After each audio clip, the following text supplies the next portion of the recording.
All right, well, thank you for taking time in the afternoon. I know it's late on a Thursday, last day of the conference. Many are probably looking to get away, potentially hit the airport, head home. My name is Jeremy Hale. I'm a Vice President of Business Development for Foresight Cybersecurity. We're based out of Kansas City. A lot of what we do is really centered in Google security operations. Mandiant, previously, historically, many of you know, a company with a great deal of depth and breadth in terms of what they do from an incident response, detection perspective. Lots of technologies are being acclimated into the Google Security Operations platform now.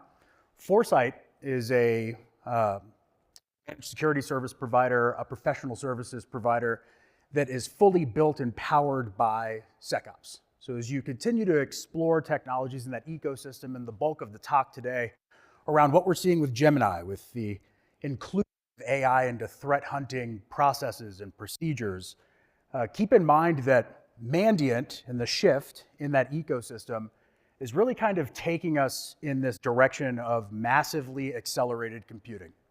If you look at just the evolution of things over the course of the last several millennia, we can see that agricultural revolution leads us into things like the light bulb, into the moon landing, which was considered a massive technical innovation. Depending upon who you talk to, some say we've never been there.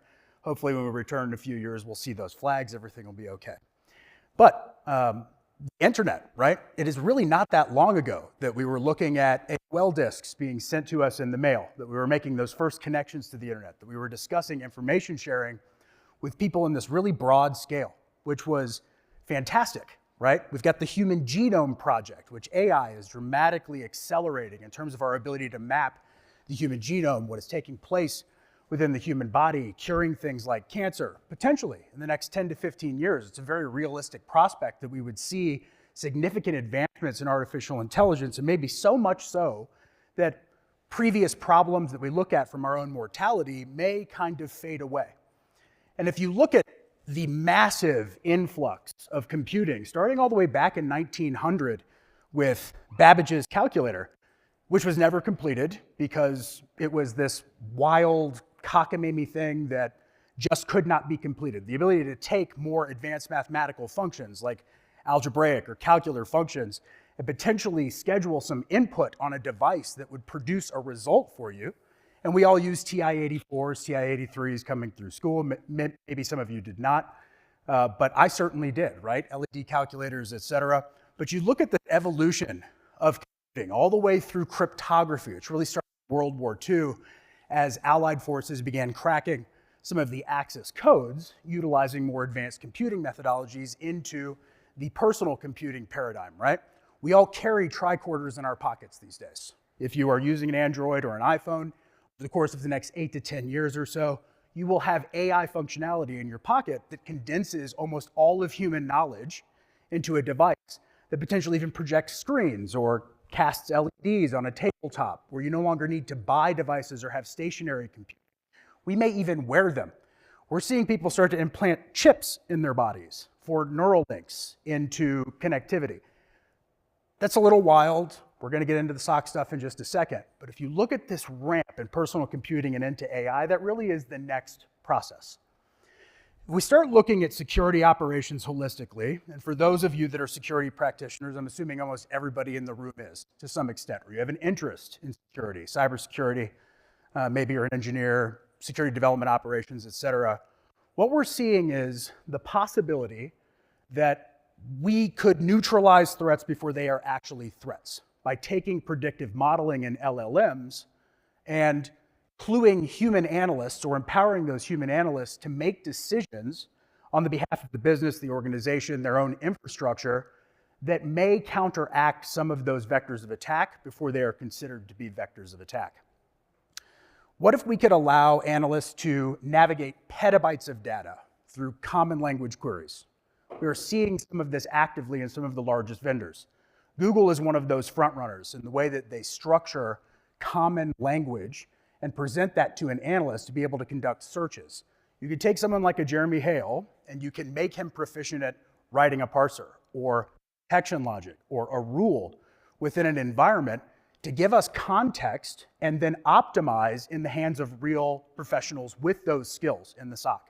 We can take and compress the possibility of workloads and eliminate these burdens of really mundane tasks, things that slow down our ability to respond effectively to an attack either as it is unfolding or it is already occurring within an environment. AI systems right now are primarily predictive models. They work on the data that they are fed, right? They are much like children. They regurgitate what they are fed. They learn from what they are exposed to. They need to be cleaned continuously.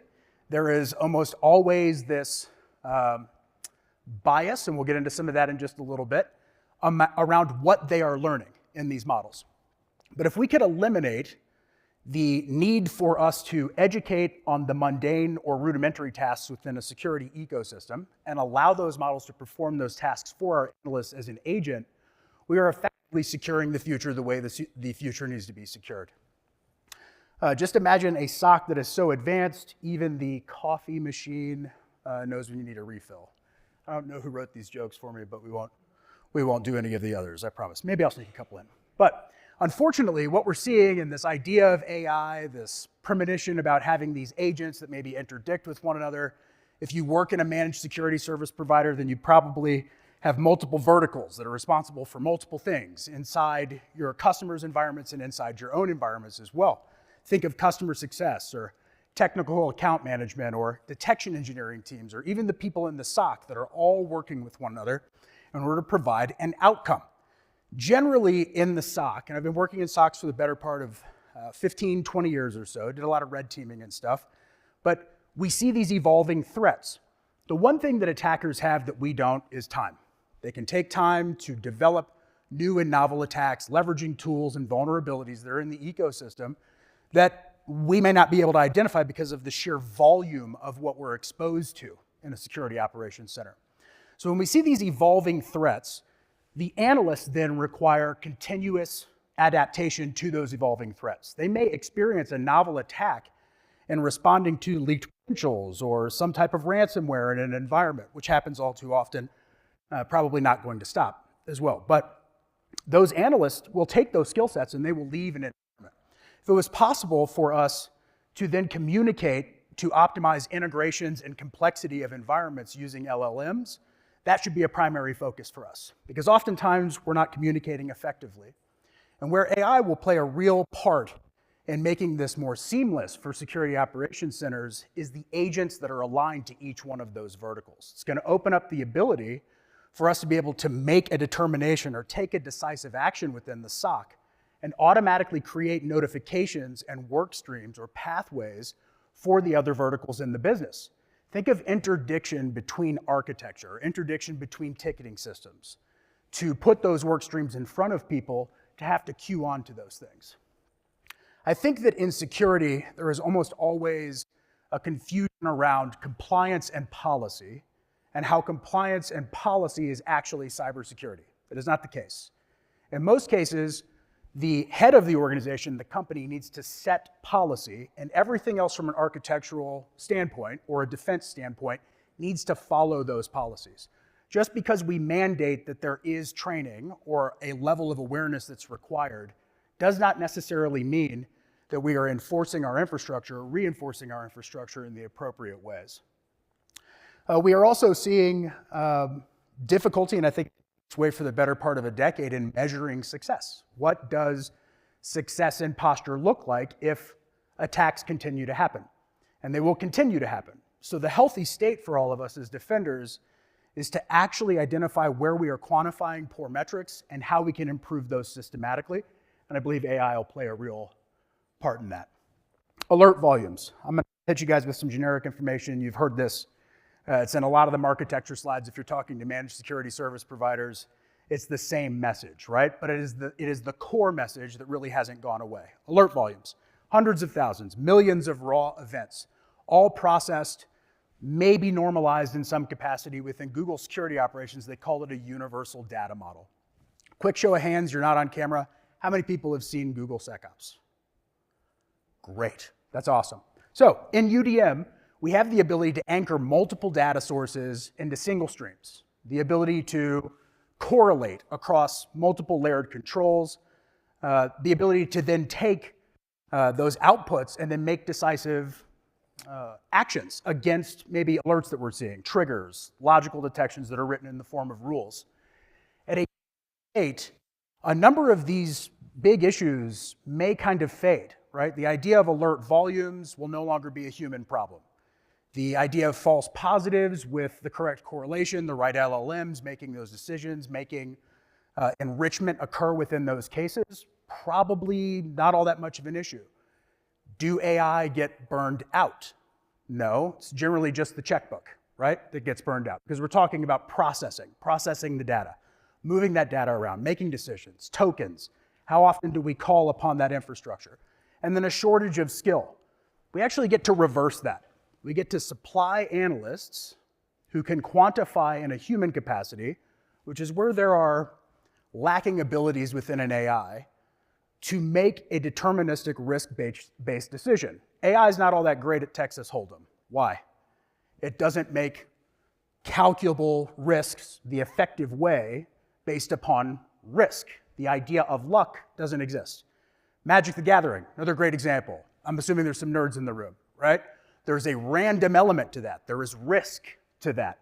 AI still can't conquer that game. It'll conquer chess, it'll conquer Go, it'll beat everybody at everything else. Not these games with risk, yet. But I think that we'll get to predictive LLMs that'll kind of change some of that too. But all 4 of these primary points, the traditional SOC pain points, start to really fade. And what we're thinking is faster threat detection and response times actually increase our mean time to initiation, right? What we have seen historically at Foresight's like a 70% increase in our mean time to investigate. So a threat comes through, we enrich, we gather all of the data, we make all the API calls. It is still the platform performing those functions, and the analyst is working from enriched case material at that point, and our customers are delighted. I think that when we start looking at hyperscalers, Google, Microsoft, Sentinel, CrowdStrike, maybe Cisco, we've tied our horse to that wagon that is Google, and I think, of course, being at I would be remiss not to say that I think that that's probably one of those front runners or the winner in this space. It's like the Android and the iPhone. Nobody uses a Microsoft phone anymore. If you're carrying a BlackBerry, I probably can't trust you like right out of the gate. But we've got 80% in terms of our alert triages times have been compressed. Think of being able to have an analyst at an entry level looking at all of the enriched material within a case that is most relevant to that alert instantaneously, and then being presented with a series of best practices or steps that they should take in investigating that particular alert. That's revolutionary. 5 years ago, we did not have that capability, the ability to sit down and see an overview of an alert, who did it, what was involved, what actions were taken, when it occurred, and what they should do next.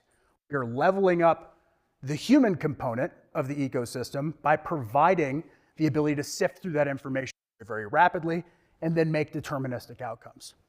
140% improved analyst productivity. I don't believe that number. That's one that they provided. 55% time to reduction in fully resolving events. All of that's stated with these statistics, the improvement, the promise of generative AI, and we see this in practice. Or MSSP and leveraging SecOps, but a $4.91 billion environment, right? A market that will be capitalized upon with generative AI in the security space as we move into 2026. And I think that number will continue to rise, right? The real promise of generative AI for us is that our analysts are becoming superheroes.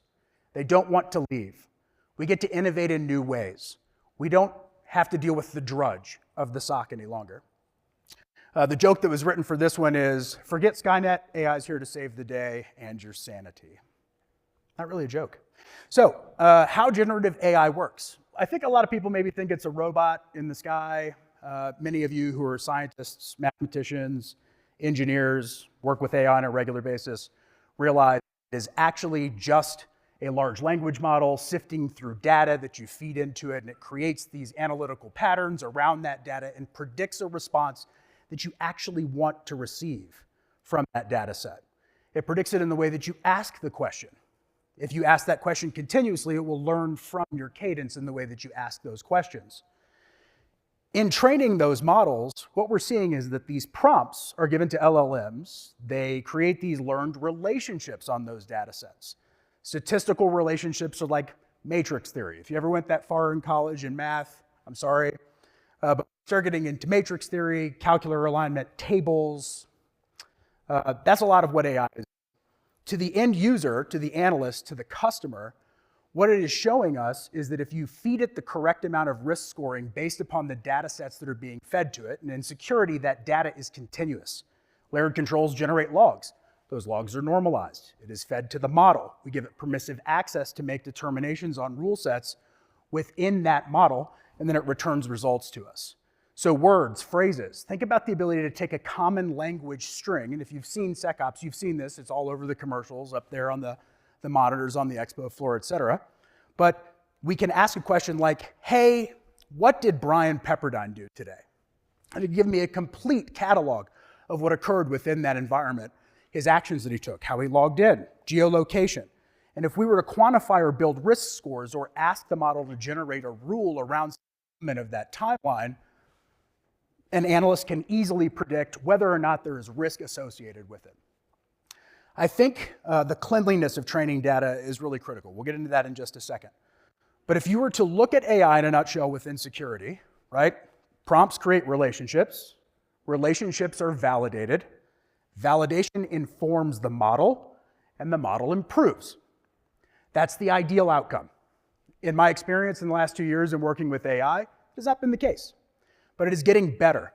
And it's because we're able very rapidly manipulate these large data sets, effectively eradicate them and repopulate with the clean data very, very quickly, as it is iterative within the security platform. So we take the best of the informed response, we eliminate the data set, and we put new data sets in under those informed responses, and now we're getting better support for our SOC analysts. We're seeing better predictive analysis. More is opened up to them as we go through those cycles. I think data collection and analysis is a really good place to start, right? We've got AI algorithms that can really process these vast amounts of telemetry. We work with some environments that have 10, 15 petabytes of data aggregated over the course of 12 months. When we start looking at these threat detection and response capabilities and threat hunting assistance, a lot of this can now be taken into these mobile formats where who doesn't want to work from their boat? Right? Now I'm joking a little bit. We've got to authenticate. Sometimes we actually have to be in the building, et cetera. But predictive threat modeling is that future state, right? You can see the disclaimer there, generative AI is experimental. But at some point, predictive analysis, and like SecPalm 2, as Google calls it, is going to be released at scale into security operations. Once we get access to SecPalm 2, I think the ability to customize and manipulate security event telemetry and non-security event telemetry in the same ecosystem is that future state promise of Google specifically. Google is a data company. They want cloud infrastructure. The future state of security will rely very heavily on the human element, the asset element, and where we are aggregating data from. And I think that those streams will get a little tighter as well. Sharing and collaboration. If we each have our own analyst agent as we are working in a SOC, those analyst agents can inform the decisions of other analysts in a consensus. If I was able to take patterns or models for each one of my analysts and how they respond to certain cases, and then link those decision trees to other analysts, we can actually create better informed training material and even potentially have the LLM create that coursework or the best methodological pathway for us to be able to get to an end result or defend against an attack, and that's how we get into predictive analysis. Getting pretty nerdy. I guess generative AI is like having a security analyst on steroids minus the bad temper and the questionable fashion choices. That one's pretty good. Okay. Immediate security benefits of generative AI. When we look at the primary attacks, this is really what we're seeing. I intentionally put that animation in there as I was trying to put animations into my PowerPoint because I thought it was just so cheesy. But identity and credential attacks, that's really where it all starts, right? You're starting to hear some security companies that are out there talking about identity as the new perimeter. And really, if permissive access to infrastructure is bound to identity, there may be some weight in that. There may be something to really explore there in terms of identity. But if we have an LLM that's tracking geolocation, common behaviors, and building process trees around the way people interdict or interact with systems, there's a lot of real benefit to deploying LLMs and looking at credential attacks, how we stop them, and how far we can go with the ability for that LLM to take an informed decision across a potential attack. Phishing and social engineering going to get easier and easier. When we start talk about combining user entity and behavior analytics with LLMs and logs that are being captured from our layered controls. If you guys think back 5, 7 years, we had this company called Exaby. Remember them? They started off as a UEBA company. Now they do SIM stuff. Everybody does SIM stuff in UEBA. But user entity and behavior analytics is no different than crafting a rule around the capture of a top-level domain or a specific hash or malware, an executable, a file. What you do is you create rules architecture around a behavior, and that behavior becomes validated by the data that is aggregated. Vulnerability management. I think at a very near future state, 5 to 10 years, we're probably using AI to automatically pull down a CVE, assess the data that we're capturing about our environments, and patching that systematically through the EDR agent that's deployed to those endpoints. It's not that far. It's going to actually take some risk. We're going to have to step into that. We're going to have to trust it a little bit. Today, I'm not really on the trust train with AI. I use it all the time. But I don't see a state today where we can really extend that. I'll touch on that in just a second. Configuration analysis and Gemini. Really great stuff. Policies and configurations. If you've got a series of golden policies, golden configurations, you can trust the AI to be able to maintain those policies and configurations and even notify us when they change, because that may be an indicator of potential compromise within the environment. Think about holding on to the status quo. Digital fingerprinting, really good. Phishing simulations and detections. We've already seen this. Everybody's heard about the ChatGPT model that reached out to a human and convinced it to take an action on its behalf in order to scrape credentials because it couldn't violate its primary protocols and do something that was outside of that protocol. But it certainly could enlist a human to go out and ask those questions of another human, and it worked. And we're seeing more of that in attacks. So the human-AI partnership, that's really what this is all about, right? We're talking about empowering the SOC. I think it's a little bit bigger than that, but it starts with security. We are at MWise, right? There is no way that a human, a group of humans, hundreds of humans, can analyze a petabyte of telemetry as fast as an LLM can. It will never happen. We are past that epoch. The argument against human versus machine, especially when it comes to security, it's already over. But when we look at pattern analysis, pure math, right? Seeing behaviors, creating process trees, creating values across the full ecosystem, that's really where this is going to shine and shine first, and we're already seeing that today. Predictive modeling, predictive analysis, creating risk scoring based upon the entire environment through those aggregated data sets. There's a lot of work to get to those points where AI is effectively showing a return on investment post-deployment. Looking at human context, right? Analysts can act as the trust center of a managed security service. We never have a human analyst at Foresight allow an AI to quarantine a machine, okay? We're not going to do that. We can have an AI make a recommendation to a human analyst to quarantine a machine, but that decision still falls to a human, right? They may be presented with the button that allows them to quarantine the machine with all of the foundational evidence behind it supporting that decision.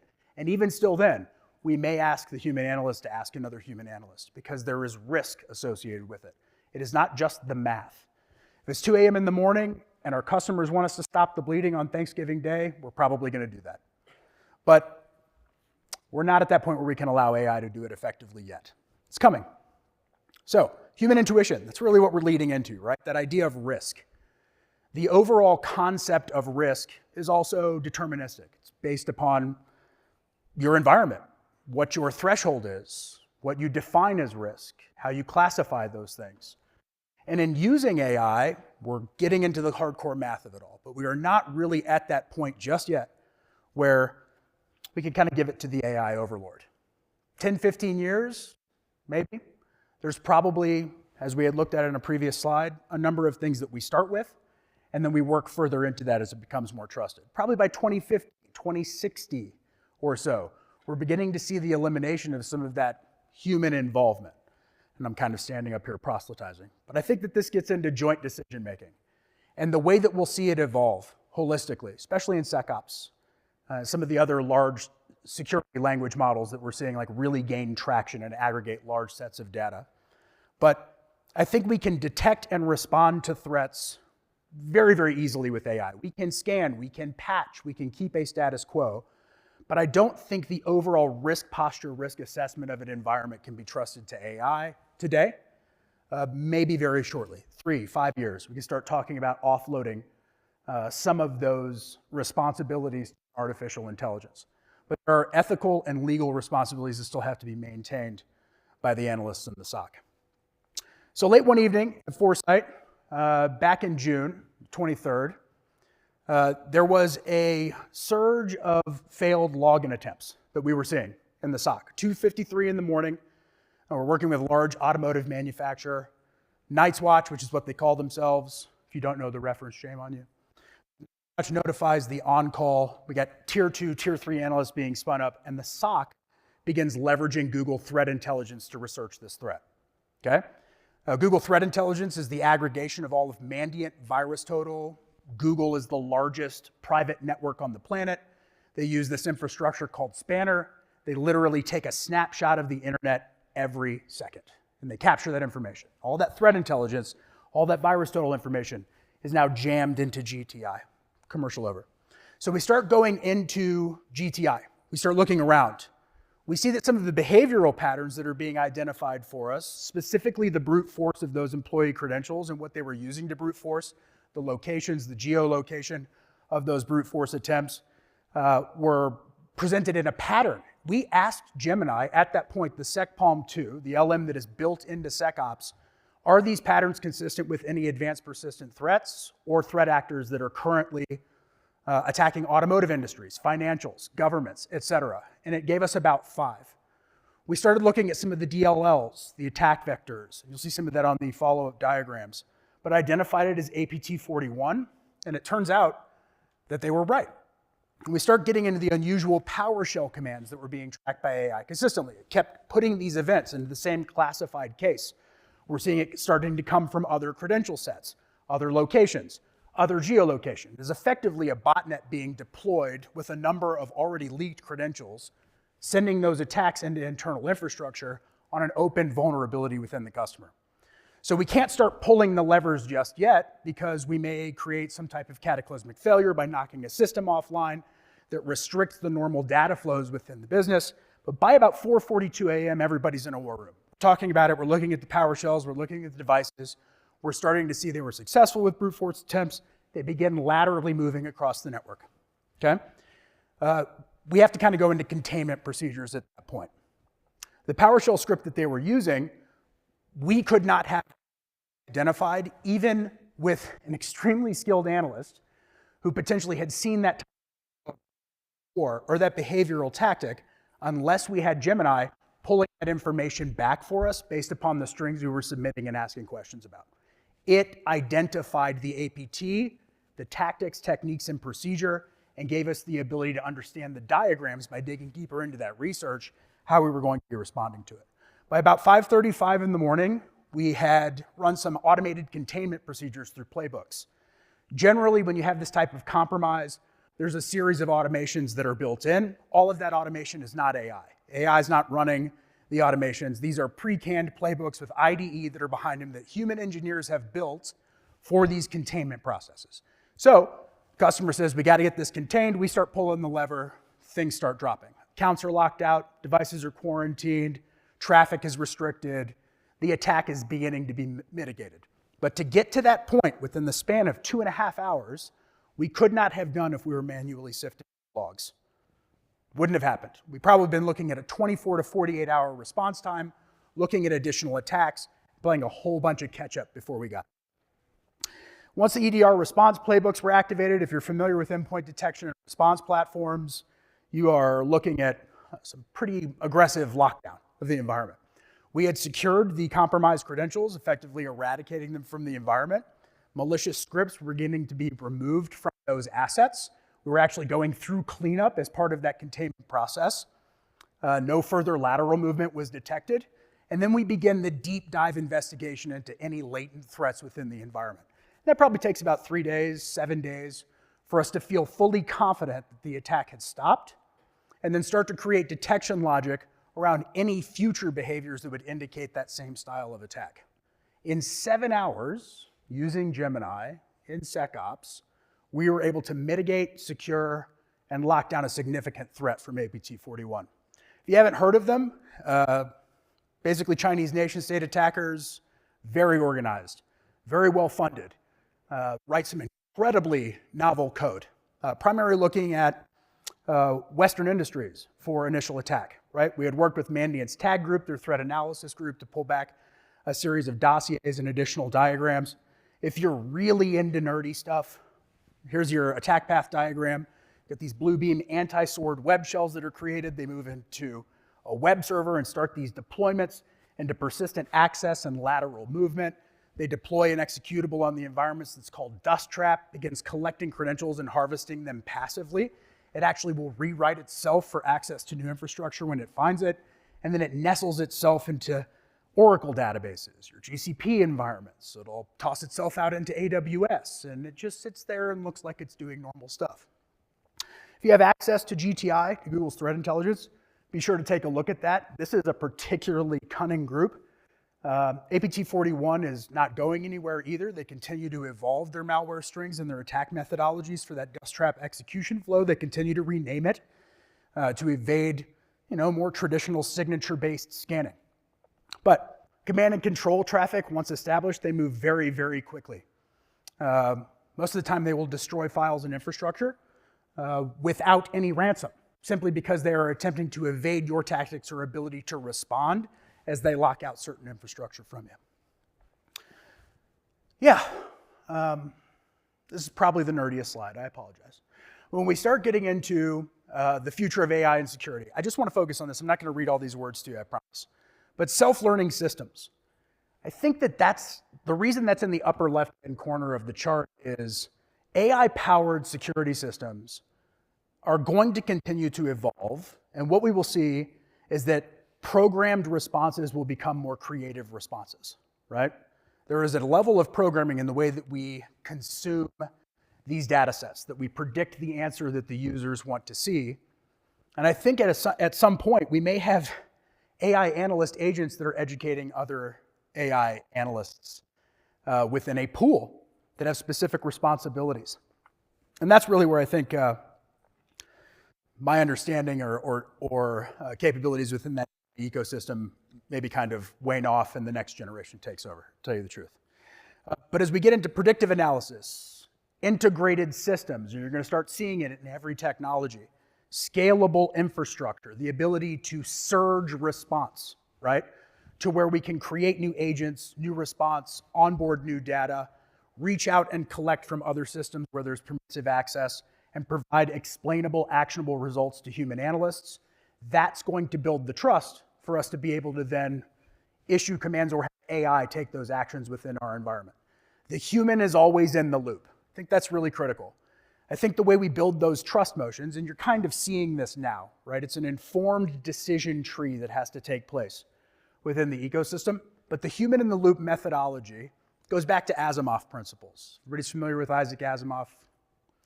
That idea of us including and delegating only the trust that we will to the analyst is going to be really, really critical in the future of AI and security. Proactive threat hunting, pretty cool stuff. Behavioral analysis, elastic defenses.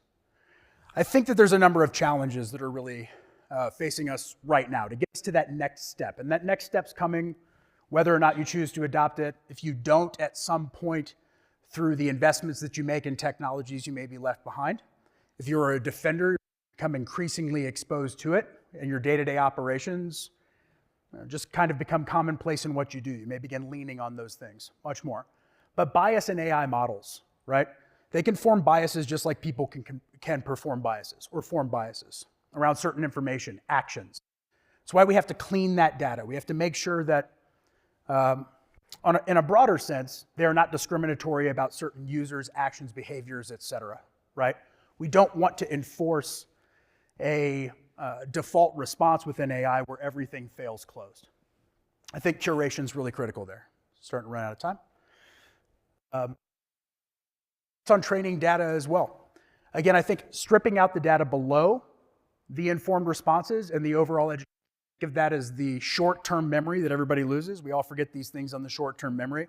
Long-term memory are the more crystallized elements of what we teach our AI models, is going to require only the types of services that the large hyperscalers or cloud providers can actually provide in a technology set.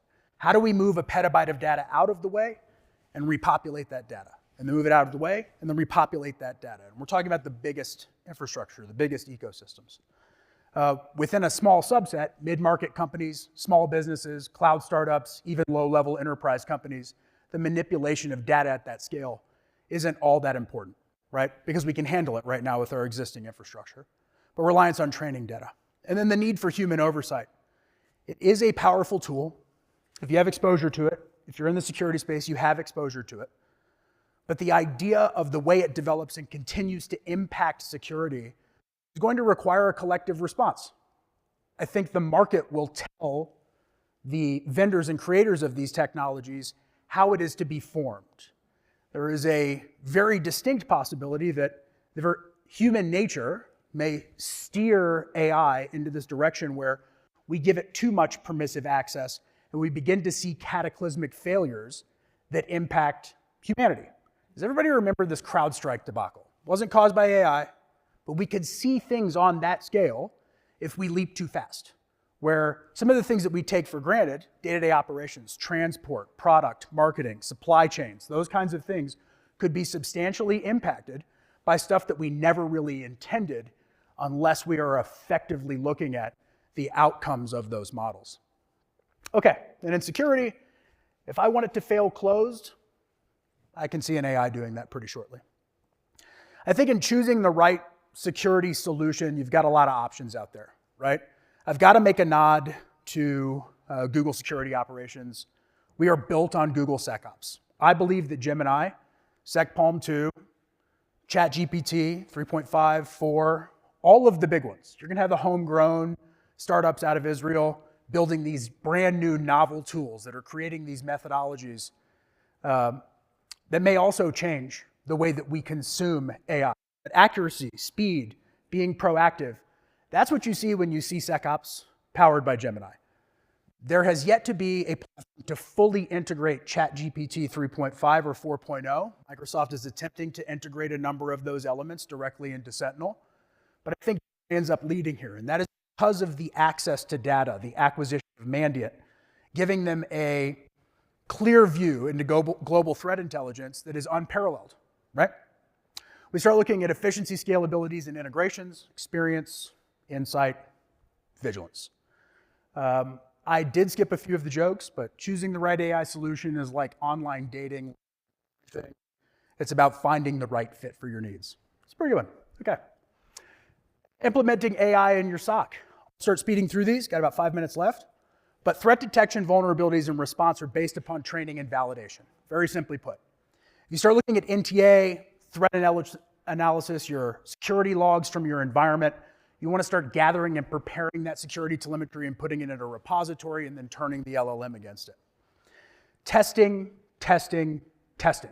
We want to train and validate models. You'll find that predictive analysis starts coming from these environments where we are giving it the thumbs up or thumbs down. And really that's about the complexity of it these days. This output was good, this output was bad.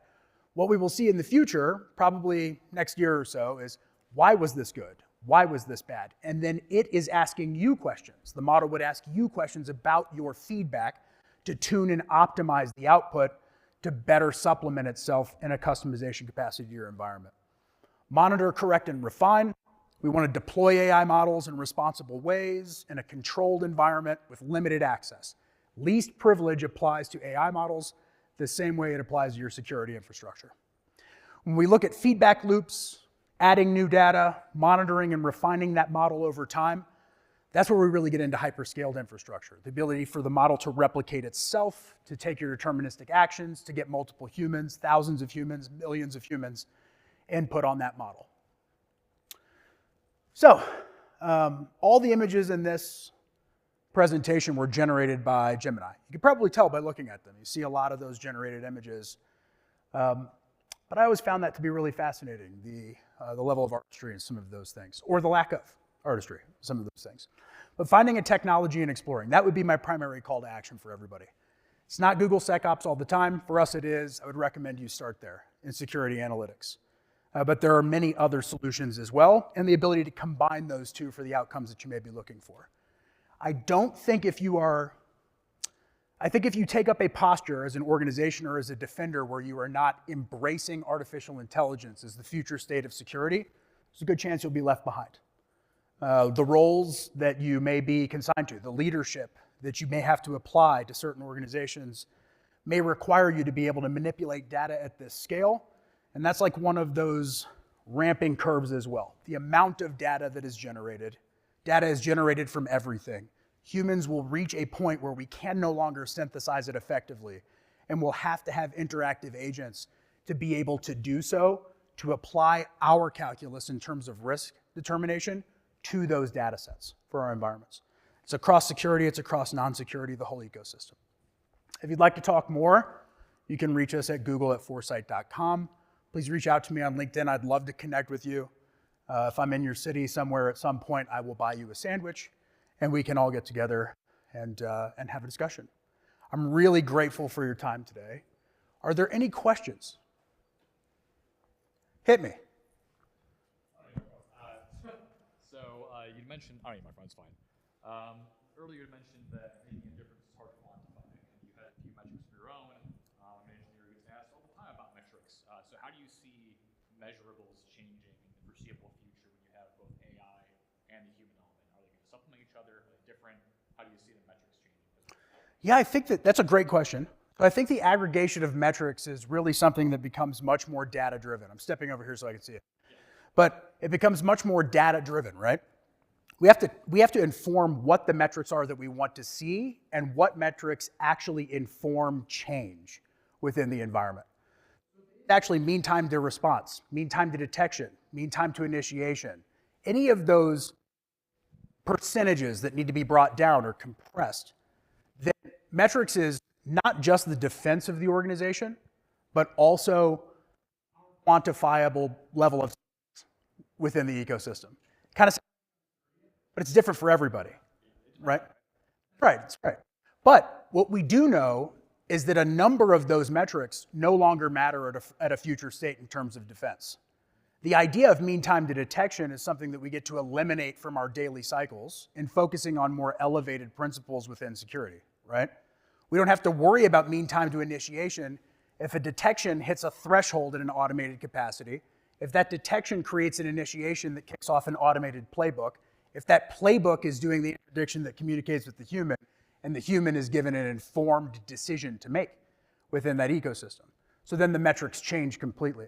And I think we're really right on the edge of what we're going to see in terms of how we quantify success in defense and cybersecurity. Any other questions? 39 seconds to spare. Thanks again for the time, everybody. I really appreciate it. Have a good weekend.